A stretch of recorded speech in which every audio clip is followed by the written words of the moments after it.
Magandang umaga! Kumusta po? Narito po ulit ang update natin para sa lagay ng ating panahon.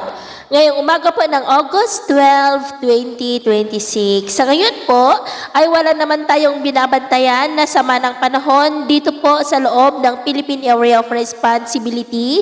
Pero sa labas po ng PAR dito sa West Pacific ay may 3 bagyo at 2 LPA. At ang 3 po na ito ay wala namang direktang epekto sa ating bansa.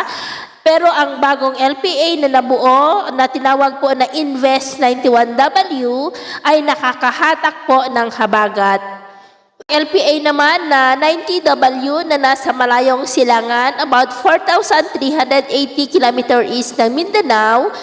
Kung titingnan po natin dito sa wind map forecast, posible po ito nakikilos pakanluran at hindi inaalis ang posibilidad yan na lalakas bilang bagyo next week kung hindi po malulusaw na siya pong susunod na hahatak ng habagat. At kung maging bagyo na po yan at makapasok sa ating area of responsibility, ay tatawagin po sa local name na bagyong Neneng at ito naman ay pinapakita ng forecast model na ating ginagamit hanggang po sa susunod na 2 linggo.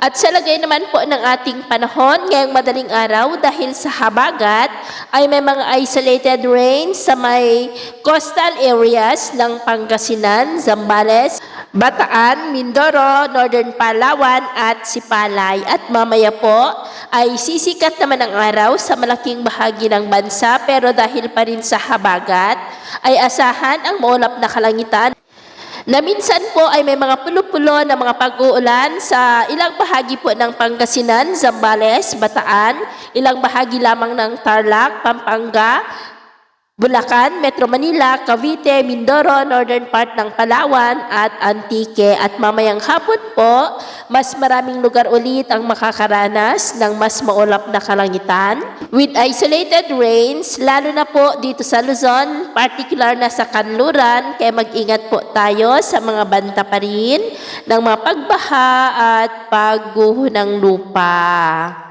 At sa atin naman pong mga baybayin, dahil pa rin sa habagat, ay iwasan na muna natin ang papalaot sa mga baybayin po ng extreme northern Luzon at kanlurang baybayin ng Luzon dahil ang mga alon ay posibleng aabot hanggang sa 2 to 3.5 meters height hanggat maaari.